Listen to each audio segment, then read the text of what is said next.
비트코인의 검열 저항성에 대해서 여러분들께 좀 말씀을 드리려고 합니다. 우리가 비트코인의 가치를 이야기할 때 금과 비교해서 많이 이야기를 하죠. 그래서 비트코인은 첫 번째 가치 저장 수단으로서 금과 비교했을 때 굉장히 우월한 특징을 갖고 있습니다. 제가 한번 보겠습니다. 자, 금이 그토록 가치가 있는 이유는 이런 특징들 때문입니다. 일단 희소하고 내구성이 있습니다. 그리고 이동이 가능하고 쪼개지죠. 그리고 검증이 가능하다는 이런 특징 때문에 금이 금대접을 받고 있는 겁니다. 그런데 금을 살펴보면 금은 현재 22만 톤이 채굴되어 있습니다. 그리고 1년에 연간 생산량, 추가되는 생산량이 1.5% 정도밖에 안 되기 때문에 금의 공급이 매우 제한적입니다. 그러니까 금은 매우 희소한 자산이다, 희소한 자원이다, 이렇게 사람들이 받아들여지고 있는 거죠. 그리고 금은 녹이 슬지 않고 오래 보관한다고 해서 부피나 질량의 변화가 없기 때문에 내구성도 매우 뛰어납니다. 그리고 금은 이동 가능하긴 합니다만, 그래서 포터빌러티가 있다고 생각합니다. 모빌러티가 있다고 생각하지만 금을 1억 원어치, 이 정도 10억 원어치까지는 우리가 가방에 넣어서 옮길 수 있다고 치지만, 만약에 1000억 원, 1조 원을 결제해야 된다고 하면 과연 금을 옮겨서 결제를 할 수 있을까요? 그러니까 이동하는데 매우 비용이 많이 든다는 거죠. 그리고 금이 가분성이 있긴 합니다만, 금은 이론적으로는 머리카락 10,000분의 1 굵기로도 갈라질 수 있다고 이야기하지만, 실제로 금을 가져와서 10,000원어치, 20,000원어치, 50,000원어치 이렇게 잘라서 거래를 하기엔 대단히 어렵습니다. 그리고 결정적으로 금은 그 금이 100% 금인지 아니면 다른 물질 50% 섞은 그런 금인지 우리가 구분하기가 대단히 어렵죠. 그리고 금도 99%, 99.99%, 99.9999% 금의 가치가 다 달라집니다. 그런데 우리 같은 일반인이 누군가 금을 갖고 와서 현금으로 바꾸거나 다른 상품이나 서비스로 교환하려고 할 때 그 금의 순도라는 걸 우리가 정확하게 확인해서 가치를 측정하기가 매우 어렵습니다. 그에 비해서 비트코인은 공급량이 2100만 개로 딱 고정돼 있고, 금처럼 인류가 영원히 채굴할 수 있는 것도 아니고, 어떤 금광을 새로 발견하거나 아니면 채굴의 어떤 장비라든지 채굴에 필요한 과학기술이 발달한다고 해서 채굴량이 늘어나지도 않습니다. 그리고 지금 비트코인의 지금 공급량은 이미 금이 연간 1.5% 정도 추가 공급되고 있는데, 비트코인의 공급량은 금에 비해서 지금 많이 떨어져 있습니다. 지금 1% 아래로 떨어져 있고, 그 다음에 듀러빌리티, 내구성 측면에서 봤을 때 비트코인은 코드로 이루어진 코인과 그리고 장부, 블록체인에 기록된 장부로 구성이 되어 있기 때문에 사실상 영구적입니다. 그리고 이동성은 말할 필요도 없죠. 비트코인은 전 세계 어디로든지 간에 클릭 한 번으로 손쉽게 전송을 할 수 있기 때문에 이동하는데 비용이 금처럼 이렇게 많이 들지 않고 아주 손쉽게 이동할 수 있습니다. 그리고 가분성 측면에서도 금은 쪼개기 어렵지만 비트코인은 1억 분의 1개까지 쪼개지니까 가분성도 금하고 비교할 수가 없죠. 그리고 이 검증 가능성이라는 측면에서 봤을 때 이미 비트코인은 우리가 거래할 때 그 노드라든지 이런 것을 통해서 다 검증이 됩니다. 그래서 우리가 개별적으로 검증할 필요가 없기 때문에 금과 비교했을 때 비트코인은 훨씬 우월한 자산이다, 이렇게 이야기를 하잖아요. 자, 이거는 금과 비트코인과 피아트 머니, 그러니까 정부나 중앙은행에서 발행하는 우리가 흔히 알고 있는 현재 돈이죠. 이 세 개를 비교해 봤을 때 비트코인은 거의 완벽한 돈이라고 할 수 있습니다. 붉은색으로 표시되어 있는 게 단점입니다. 그리고 초록색으로 표시되어 있는 게 그것의 본질적인 가치를 떠받치고 있는 그런 요소들이죠. 그런 거 봤을 때, 자, 금은 가분성이라든지 이동성이라든지 검증 가능성 측면에서 가치가 좀 떨어지는 그런 요소가 있습니다. 그리고 피아트 커런시, 정부나 중앙은행에서 발행하는 돈을 보면 가분성이라든지 이동성은 뛰어납니다만 내구성, 희소성은 진짜 없죠. 마구 찍어내니까. 그리고 검증 가능성도 우리가 위조 지폐를 우리가 육안으로 검증하기가 대단히 어렵습니다. 그런 측면에서 봤을 때 비트코인은 모든 측면에서 가장 완벽한 돈이고, 심지어는 이제 트랙 레코드, 추적도 가능합니다. 그 비트코인은 어디에서 어디로 이동했는지 추적도 가능하다는 그런 특징도 갖고 있습니다. 그런데 비트코인의 이런 금과 비교했을 때 혹은 피아트 커런시와 비교했을 때 이런 아주 본질적인 가치가 있습니다만, 비트코인을 진정으로 가치 있게 해주는 것은 탈중앙화된 금융 시스템이다. 탈중앙화된 가치 저장 시스템이라는 데 있습니다. 이것을 뭐라고 이야기하냐면 검열 저항성, 센서십 리지스턴스라고 이야기합니다.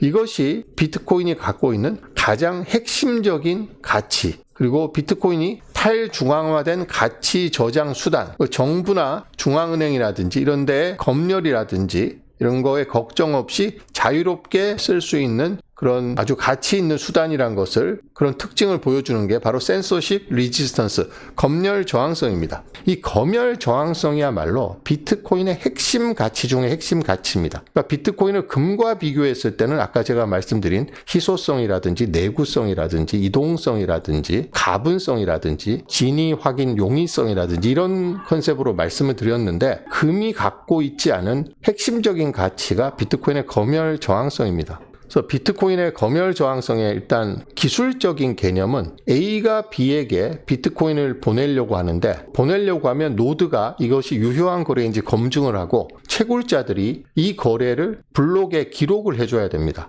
그래야지 이 거래가 완성이 되는데, 이 채굴자들이 A하고 B의 거래는 내가 보니까 좀 마음에 안 들어, 그러니까 이 거래는 내가 기록을 하지 않을 거야, 이렇게 센서십을 발휘할 수 없다는 뜻입니다. 왜냐하면 수많은 채굴자들이 있기 때문에 그 사람이 거절을 해도 다른 사람은 블록을 생성해야지 비트코인도 보상으로 받을 수 있고 수수료도 받을 수 있기 때문에, 누군가는 그 인센티브 때문에 센서십을 하지 않고 거래를 처리를 해준다는 거죠. 그러니까 어떤 특정한 채굴자가 의도를 갖고 그 거래를 막으려고 해도 막을 수가 없다는 겁니다. 비트코인의 시스템에 따라서. 이것이 이제 비트코인의 센서십 리지스턴스의 기술적인 개념인데, 이거보다 훨씬 더 중요한 의미는 이것이 실제 우리의 삶에서 어떻게 센서십 리지스턴스가 작동하는가입니다. 여기 보시면 정부나 중앙기관의 통제 없이 누구라도 자유롭게 거래를 하고 거래 내역을 검열하거나 차단하기 어렵게 만드는 핵심 특징이 검열 저항성, 센서십 리지스턴스입니다. 이것이 비트코인을 어쩌면 가장 가치 있게 만들어주는 요소 중에 하나가 아닐까 생각을 합니다. 자, 비트코인의 센서십 리지스턴스를 설명하기 위해서 여러분들께 빠뜨릴 수 없는 내용이 있습니다. 사토시 나카모토, 비트코인의 창시자죠. 사토시 나카모토는 자기가 1975년 4월 5일이라고 적었습니다. 자기의 생일을. 그래서 올해가 2025년이니까 올해 4월 5일에 사토시 나카모토는 만으로 50살이 됐습니다. 그래서 전 세계적으로 사토시 나카모토의 생일을 축하하는 행사들이 열렸죠. 자, 한번 그걸 보겠습니다. 사토시 나카모토. 이것이 올해 사토시 나카모토의 생일을 축하하는 그런 이미지입니다. 올해가 50살이 됐기 때문에. 사토시 나카모토는 익명이죠. 누구인지 정확하게 알 수가 없습니다. 할핀이라고 사람들이 많이 알고 있는데 100%라고 할 수는 없는 거죠.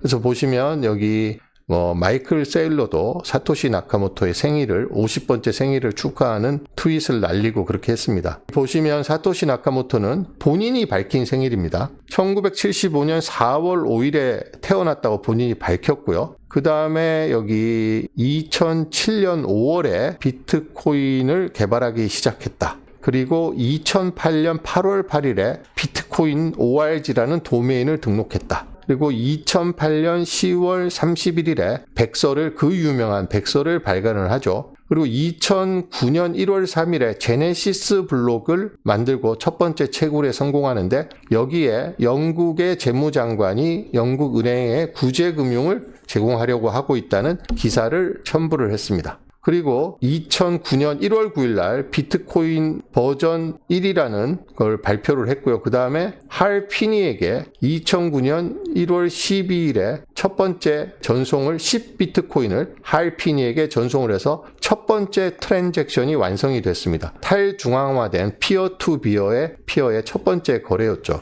그리고 2010년 2월 24일엔 비트코인 로고를, 현재 우리가 쓰고 있는 이 로고를 세상에 공개를 했고, 2011년 4월 23일 날 마지막 이메일을 보내고 사라졌습니다. 그래서 사토시 나카모토의 일생은 1975년 4월 5일부터 2011년 4월 23일이다. 이렇게 보는 거죠. 본인이 4월 5일로 기록을 하고 나왔기 때문에. 근데 사토시 나카모토가 왜 자기의 생년월일을 75년 4월 5일로 이야기했을까? 이 부분에 대해서 제가 말씀을 드리려고 합니다. 백서가 2008년 10월 31일 날 나왔는데, 백서가 왜 10월 31일에 나왔는지는 말씀을 드렸습니다. 마틴 루터의 종교개혁의 반박문이 교회 문에 붙은 날짜가 10월 31일이기 때문에 마틴 루터가 썩어 빠진 종교를 개혁하기 위해서 종교개혁을 시작했던 그날 자기는 피아트 머니로 촉발된 이 부패한 경제 시스템을 비트코인이라는 새로운 피어투피어 일렉트로닉 캐시 시스템으로 개혁해보겠다는 자기의 철학을 표현하기 위해서 10월 31일을 백서 출간 날짜로 백서를 세상에 공개하는 날짜, 마치 마틴 루터가 교회 개혁을 위한 반박문을 붙이는 것처럼 자기는 그것을 공개를 했습니다. 그리고 본인의 생일을 75년 4월 5일이라고 했는데 이 4월 5일과 75년은 다 의미가 있습니다. 보시면 75년은 미국 국민들이 금을 다시 소유할 수 있게 된 날입니다. 그리고 4월 5일은 미국 국민들이 금을 소유할 수 없게 된 날입니다.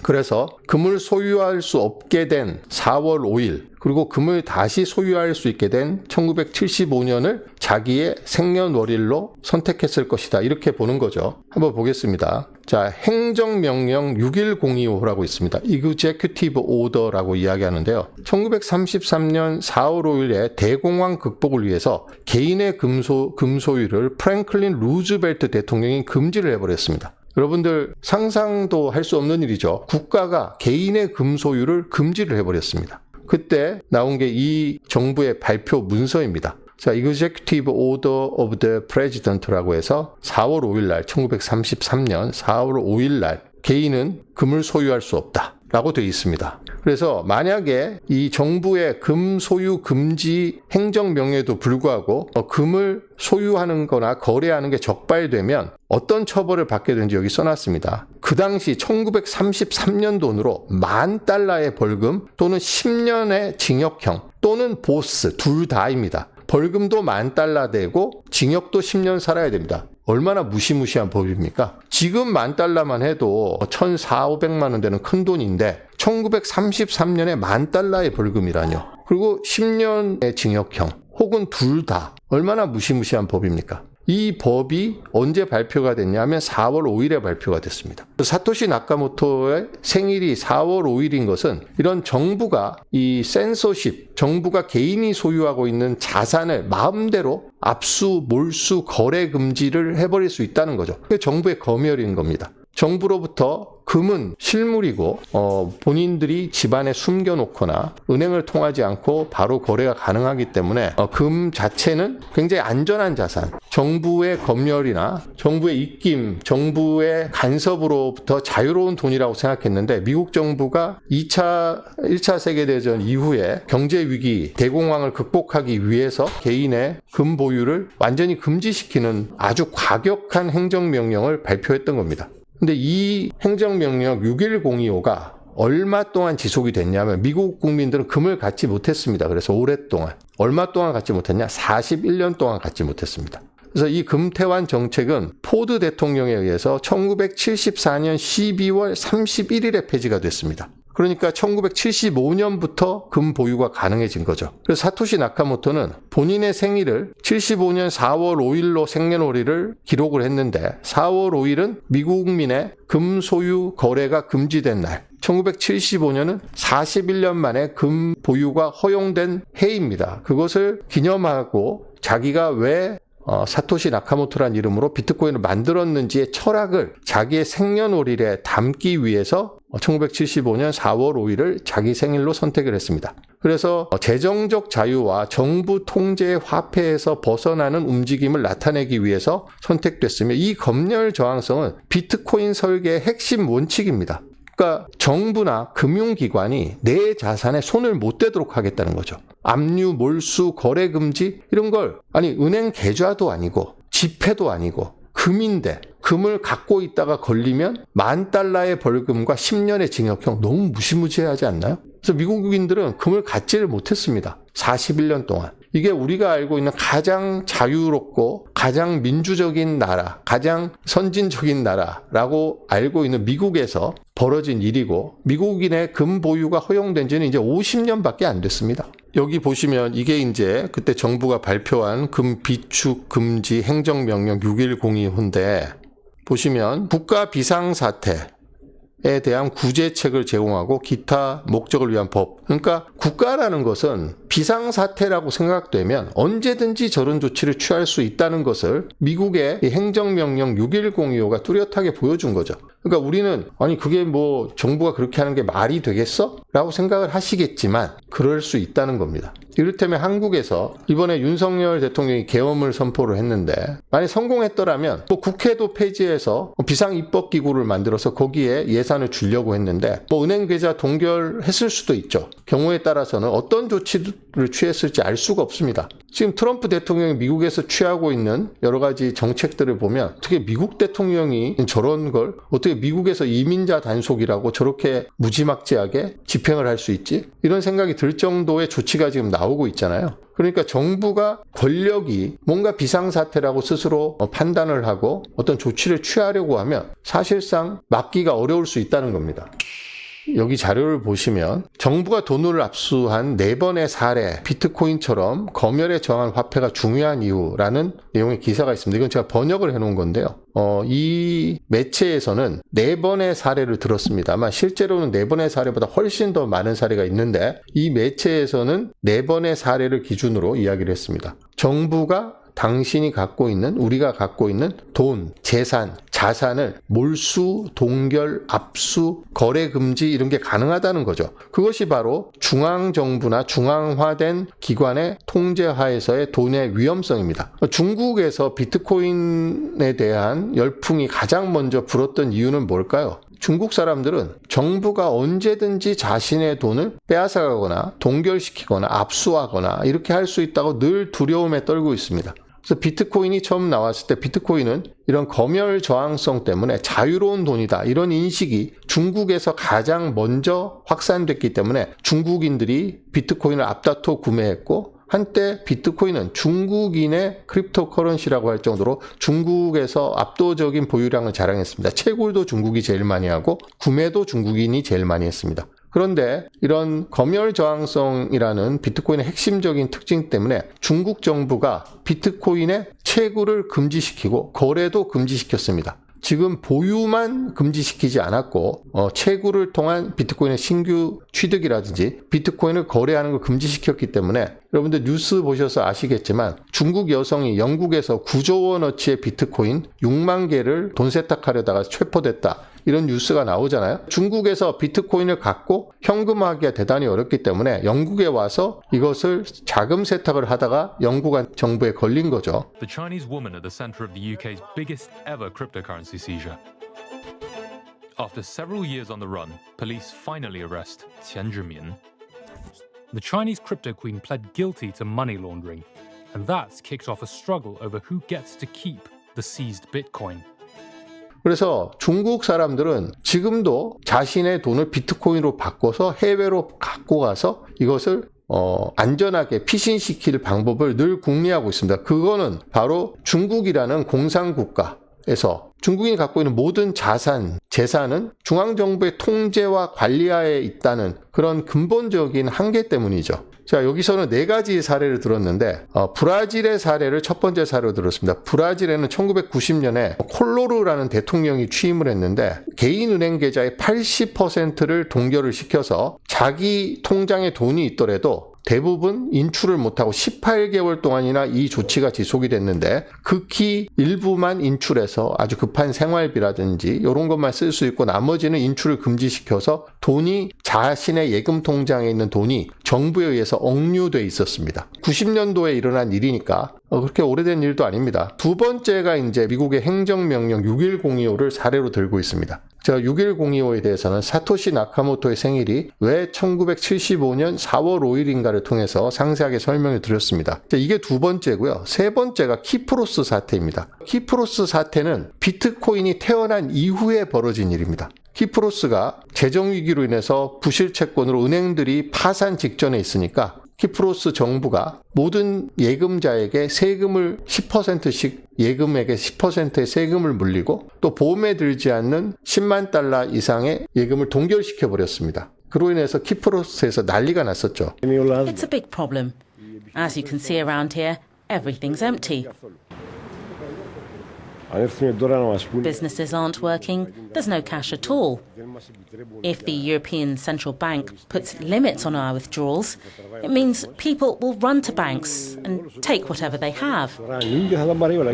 키프로스에서 당시 있었던 일을 2013년 3월 26일에 쓴 기사입니다. 키프로스 위기가 비트코인이 갖고 있는 검열 저항성이란 특징에 대한 가치를 사람들에게 인식시켜준 결정적인 계기가 됐다고 전문가들은 평가를 하고 있습니다. 자, 키프로스 구제금융에 대한 논의로 가상화폐, 비트코인의 가치가 급등했다. 이것은 지금 기사가 아니라 비트코인을 우리가 알지도 못하던 지금으로부터 12년 8개월 전의 기사입니다. 여기 보시면 비트코인 가격인데 그 당시 차트를 보시면 놀라실 거예요. 자, 여기가 가격입니다. 비트코인 개당 가격인데 비트코인이 2013년 2월 28일의 가격이 한 $30쯤 됩니다. $30. 지금 우리 돈으로 얼마죠? 개당 45,000원? 네, 42,000원? 그 정도밖에 안 됩니다. 비트코인이 개당 요렇게밖에 안 됐는데 키프로스에서 금융위기가 터지고 키프로스 정부가 고객들의 은행 예금에 세금을 물리고 동결을 시키려는 조치를 취하자 비트코인 가격이 이렇게 올라버렸습니다. 자, 쭉 오르기 시작하다 금융위기가 시작될 조짐을 보니까 비트코인 가격이 점점점 올라가기 시작하지만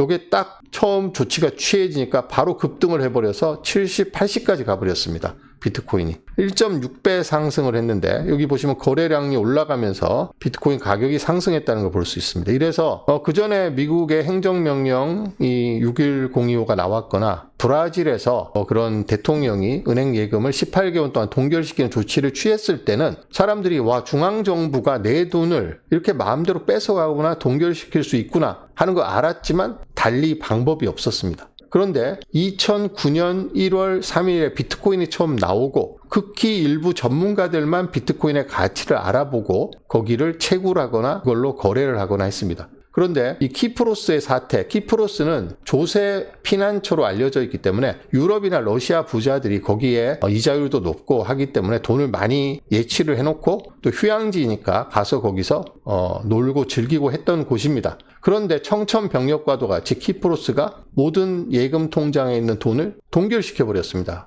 아니면 세금도 10%나 뜯어가고 하니까 사람들이 이때 비트코인이 갖고 있는 아주 본질적인 특징 중에 하나인 검열 저항성의 중요성을 깨닫기 시작한 거죠. 야, 내가 은행 예금도 안 돼. 미국의 사례를 보면 금도 안 돼. 그럼 뭘 갖고 있어야 되지? 비트코인을 갖고 있으면 아무도 내 돈을 뺏어가거나 통제하거나 동결시키거나 압류할 수 없어. 그러면 이 비트코인이 갖고 있는 센서십 리지스턴스가 내 재산을 지켜주는 핵심적인 가치겠구나 라고 이때 처음 깨달은 겁니다. 그래서 비트코인 가격이 $30에서 $40를 넘어서 이제 $80 가까이 간 거죠. 이때 만약에 잠깐 딴 이야기 하겠습니다만 이때 80에 산 사람이 40에 못 샀다고 한탄을 할 수 있잖아요. 근데 지금 우리 입장에서 보면 지금 뭐 10만 달러가 깨져서 94,000달러라고 하지만 40에 사나 80에 사나 큰 의미가 없죠. 마찬가지로 미래에도 그렇게 될 거라는 이야기입니다. 비트코인이 갖고 있는 검열 저항성이란 게 정말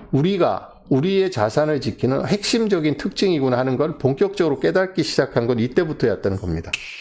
이 키프로스 사태에 대해서 말씀을 드렸는데 이 BBC 뉴스를 한글로 번역했습니다. 2013년 4월 25일에 쓰여진 이 기사인데 키프로스 금융위기로 인해서 사람들이 그럼 금을 보유해야 되느냐? 당연히 정부가 은행에 있는 예금을 동결시켰으니까 금을 보유하는 게 해법이다. 이게 이제 전통적인 생각인데 BBC는 이때 비트코인의 가격이 급등한 현상에 주목을 해서 비트코인이 해법이 될 수 있다는 이야기를 여기에 전하고 있습니다.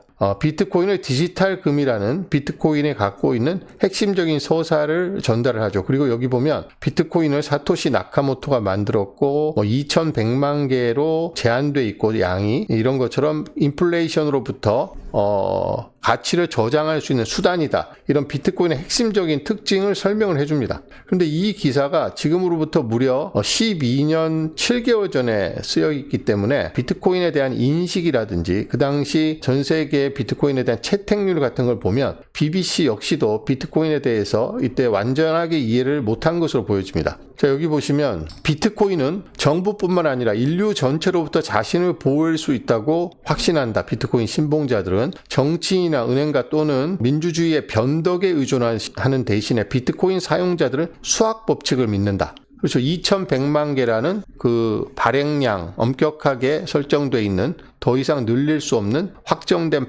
발행량이라든지 매 4년마다 21만 개의 블록이 생성될 때마다 이루어지는 반감기라든지 탈중앙화됐기 때문에 검열 저항성을 갖고 있다든지 이런 수학적 법칙을 믿고 있다는 거죠. 그런데 이때가 무려 지금으로부터 12년 전이었기 때문에 비트코인이 어떻게 발전할지는 알 수 없다. 아마도 폭락해서 실패하거나 경쟁 암호화폐에 밀려나거나 아니면 너무나 성공해서 정부에 의해서 폐쇄될 가능성이 크다라고 적고 있습니다. 전혀 지금 이후에 12년 7개월 동안 벌어진 일들을 보면 이런 예상은 굉장히 빗나갔죠. 자, 비트코인은 지금 미국에서 합법화의 길을 걷고 있고 그 다음에 ETF가 출시가 됐고 많은 상장 기업들이 비트코인 전략 비축을 하고 있고 국가들에서 비트코인을 전략적으로 비축하려고 있는 그런 움직임이 확산되고 있고 가격은 이 기사가 쓰여질 당시 한 $80에서 $100 정도였는데 지금은 좀 떨어졌다고는 하지만 10만 달러를 왔다 갔다 하고 있습니다. 그럼 100에서 10만 달러면 1000배 상승한 거죠. 100달러에서 10만 달러면 1000배가 상승을 했습니다. 그리고 경쟁 암호화폐에 밀려나거나 이거는 실패한 예측이죠. 지금 경쟁 화폐가 비트코인은 없습니다. 사실상. 그리고 너무 성공해서 정부에 의해 폐쇄될 가능성이 크다라고 이야기했는데 지금 미국의 도널드 트럼프 행정부가 비트코인을 채택하고 도입하고 합법화하고 제도적으로 뒷받침하고 있고 미국 의회에서 이미 지니어스 법안이 통과되고 있고 클래리티 법안이라든지 다른 암호화폐 관련 법안들이 지금 줄줄이 통과를 기다리고 있다는 걸 보면 이 예측은 지금의 예측에서 크게 벗어나 있습니다. 어쨌든 BBC의 이 기사가 12년 전에 쓰여져 있는 기사인데 이 기사를 제가 설명드리는 이유는 이 BBC가 키프로스 사태로 인해서 비트코인의 검열 가능성이라는 그런 아주 핵심적인 특징에 대해서 집중적으로 조명했던 기사이기 때문에 제가 여러분에게 소개를 드렸습니다. 그래서 제가 오늘 여러분께 말씀드리려고 했던 핵심적인 내용은 우리가 갖고 있는 예금, 우리가 갖고 있는 금, 정부가 어떤 비상대책을 추진하게 되면 예금 동결시킬 수 있습니다. 그리고 미국이 했던 것처럼 금을 정부가 거래나 보유를 금지시킬 수도 있습니다. 그리고 우리가 지금 비트코인이 검열 저항성을 갖고 있다고는 하지만 거래소에 비트코인을 넣어두면 거래소는 검열 저항성이 없거든요. 업비트나 빗썸은 검열 저항성이 없습니다. 그래서 만약에 정부가 업비트나 빗썸 같은 거래소에 오늘부터 모든 가상 자산의 입출금을 금지를 하라라고 명령을 내리면 일단 거래소들은 그 명령을 따를 수밖에 없습니다. 혹은 1비트코인 이상의 비트코인은 오늘부터 출금을 금지해. 혹은 비트코인을 팔아서 원화로 출금하는 것을 오늘부터 5천만 원 이하로 제한해. 이런 정부가 조치를 취하게 되면 거래소는 이걸 따를 수밖에 없습니다. 그래서 거래소에 비트코인을 갖고 있으면 비트코인의 핵심적인 가치인 검열 저항성이 상당히 훼손된다는 거죠. 그래서 비트코인에 갖고 있는 이 가치 중에서 가장 중요한 가치 중에 하나인 탈중앙화, 검열 저항성, 이 가치를 우리가 충분히 확보하기 위해서는 이것을 개인 지갑으로 옮겨서 셀프 커스터디를 해야 된다, 이런 주장이 나오는 이유입니다. 그래서 오늘은 제가 여러분들께서 조금 지루하실 수 있는 내용인데 비트코인이 갖고 있는 금과 비교했을 때 여러 가지 우월한 속성은 제가 이미 다 말씀을 드렸고 오늘 비트코인이 갖고 있는 속성 중에서 검열 저항성이라는 핵심적인 가치에 대해서 제가 설명을 드렸습니다. 그리고 사토시 나카모토가 자기의 생년월일을 1975년 4월 5일로 정할 만큼 비트코인을 만들 때 그 핵심적인 원리로 검열 저항성을 채택을 하기 위해서 고안을 했고 설계를 했고 그것을 자기 철학을 은연중에 드러내기 위해서 자기 생일을 1975년 자기 생년을 그렇게 정하고 생일을 4월 5일로 정했다는 점을 알 수가 있습니다. 오늘은 비트코인의 검열 저항성에 대해서 여러분들께 설명을 드렸습니다.